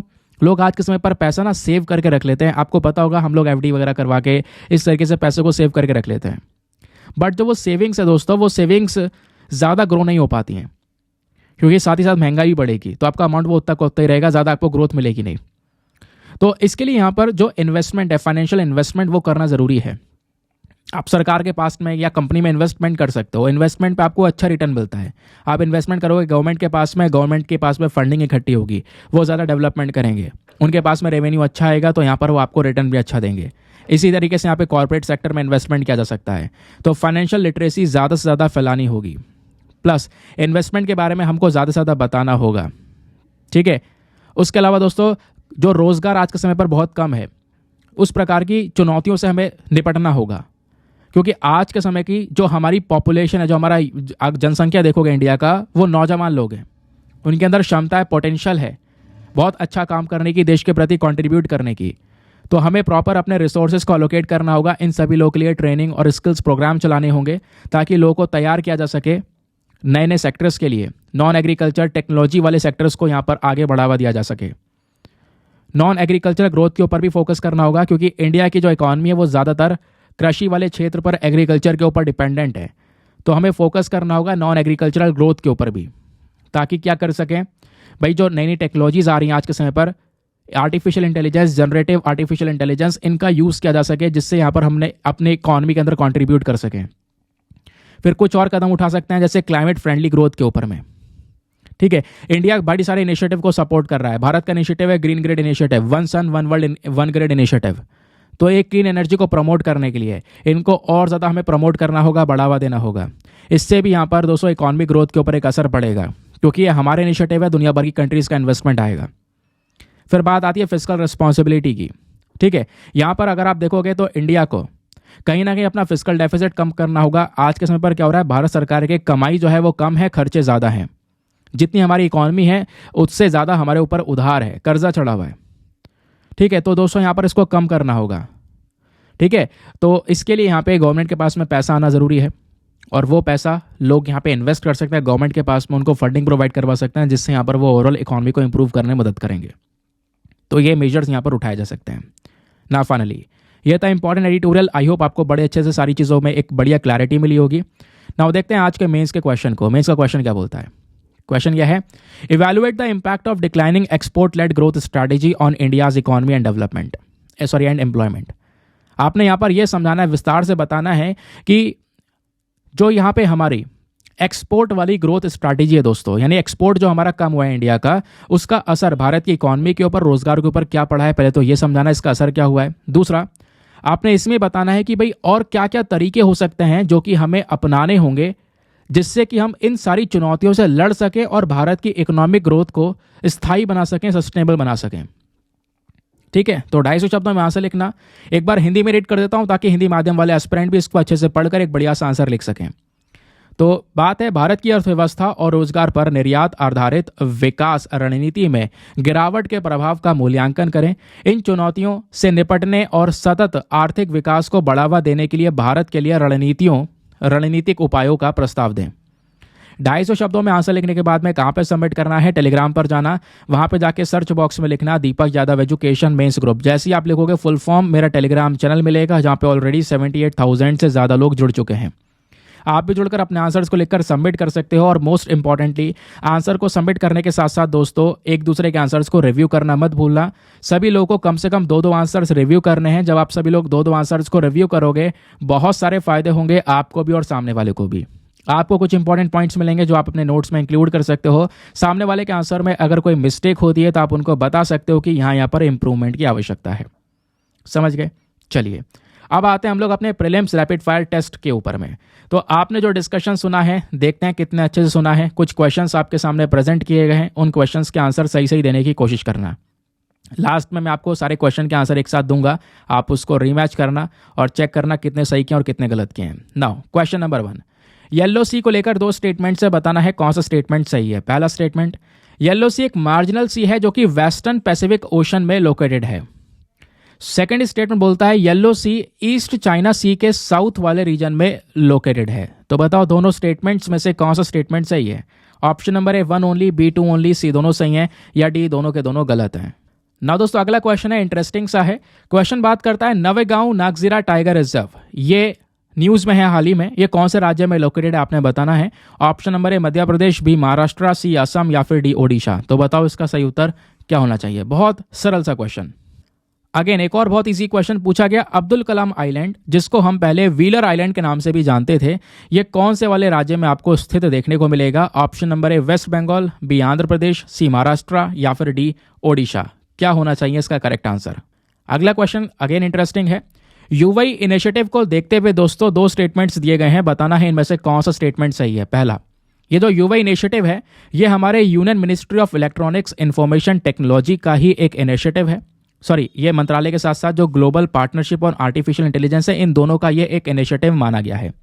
दूसरा स्टेटमेंट बोलता है इस इनिशिएटिव का मेन मकसद है, इसको डिजाइन किया गया है ताकि जो हमारे यूथ हैं इनको ये इंपॉर्टेंट आर्टिफिशियल इंटेलिजेंस की जो स्किल्स हैं वो प्रोवाइड करवाई जा सकें। तो बताओ दोनों स्टेटमेंट्स में से कौन सा स्टेटमेंट सही है। Option number A 1 only, B 2 only, C दोनों सही है, या डी दोनों के दोनों गलत हैं। नाउ नेक्स्ट क्वेश्चन बात करता है क्लाइमेट चेंज परफॉर्मेंस इंडेक्स, हाल ही में न्यूज में देखने को मिला है, इसको किसके थ्रू लॉन्च किया गया है। Option number A World Bank, B German Watch, C World Nature Organisation, या फिर डी कंजर्वेशन इंटरनेशनल। तो बताओ इसका सही उत्तर क्या होना चाहिए नीचे कमेंट सेक्शन में। तो दोस्तों ये हमारे सारे के सारे क्वेश्चंस। आई होप आप लोगों ने मैक्सिमम क्वेश्चन बिल्कुल सही सही अटेम्प्ट किए होंगे। चलो एक एक करके सारे क्वेश्चंस के आंसर्स को देखना शुरू करते हैं। लास्ट वाले क्वेश्चन से आंसर को देखना शुरू करेंगे। तो यहाँ पे आपसे पूछा गया है क्लाइमेट चेंज परफॉर्मेंस इंडेक्स हाल ही में न्यूज़ में है, इसको किसने लॉन्च किया है? तो इसका सही उत्तर है option number B, German Watch ने दोस्तों यहाँ पर इसको लॉन्च किया है। नेक्स्ट क्वेश्चन यहाँ पर बात करता है युवा इनिशिएटिव को लेकर बताओ दो स्टेटमेंट्स इनमें से कौन सा सही है? पहला वाला गलत है, दूसरा वाला सही है। क्यों? क्योंकि यहाँ पर ये एक ऐसा इनिशिएटिव है जिसको डिज़ाइन किया गया है हमारे यूथ को इंपॉर्टेंट आर्टिफिशियल इंटेलिजेंस की स्किल्स को सिखाने के लिए। ये तो सही है। पहला वाला क्यों गलत है? क्योंकि दोस्तों ये जो इनिशिएटिव है ये मेतेई के साथ साथ global partnership on artificial intelligence का नहीं है। मेतेई ये वाली जो बॉडी है ये तो है, ये मंत्रालय तो है, इस मंत्रालय के साथ साथ ये ग्लोबल वाला इनिशिएटिव नहीं है दोस्तों, नेशनल इनिशिएटिव है, नेशनल ई गवर्नेंस डिवीजन का इनिशिएटिव है। ठीक है, आपको पढ़ाया था। तो इस वजह से यहाँ पर second only is the correct answer. फिर आपसे पूछा कि अब्दुल कलाम आइलैंड हाल ही में न्यूज़ में देखने को मिला, ये कहाँ पर लोकेटेड है? ओडिशा में लोकेटेड है। फिर आपसे पूछा गया यहाँ पर नवेगांव नागजीरा टाइगर रिजर्व के बारे में, ये कहाँ पर लोकेटेड है? इसका सही उत्तर ऑप्शन नंबर बी, महाराष्ट्र के अंदर में। फिर पूछा गया येलो सी के बारे में बताओ, इन दोनों स्टेटमेंट्स में से कौन सा सही है? पहला बोलता है कि ये मार्जिनल सी है वेस्टर्न पैसिफिक ओशन में, सही बात है, आपको पढ़ाया था पैसिफिक ओशन। दूसरा यहाँ पे बोलता है ये ईस्ट चाइना सी के साउथ में लोकेटेड है, गलत है ये। दूसरा वाला क्यों गलत है? क्योंकि दोस्तों ये ईस्ट चाइना सी के साउथ नहीं नॉर्थ में लोकेटेड है, आपको पढ़ाया था। ठीक है, तो इस वजह से option number A one only is the correct answer. तो ये था हमारा पूरा का पूरा डिस्कशन। आई होप आपको मजा आया होगा, बहुत सारी जानकारी आपको यहाँ पर मिली होगी। नाउ आपका स्कोर कितना आया जरा नीचे कमेंट सेक्शन में जरूर से मेंशन करना। मैं आपको आपके प्रीलिम्स वाला क्वेश्चन बता देता हूँ। 2016 का ये क्वेश्चन था। क्वेश्चन ये था कि फाइनेंशियल स्टेबिलिटी डेवलपमेंट काउंसिल को लेकर 3 स्टेटमेंट से बताओ, इन तीनों में से कौन सा स्टेटमेंट सही है? इसका सही उत्तर है ऑप्शन नंबर सी, 2 और 3 ओनली। दूसरा और तीसरा सही है, इसको यूनियन फाइनेंस मिनिस्टर के थ्रू हेड किया जाता है, बाकी इसका मेन काम है हमारी इकोनॉमी के सुपरविजन को मॉनिटर करने का काम करना। ठीक है ना दोस्तों, इसी के साथ में करते हैं हम लोग अपने लेक्चर को समाप्त और मिलते हैं आपसे अगले वीडियो में। आज के लिए bye bye, have a nice day, thank you and जय हिंद।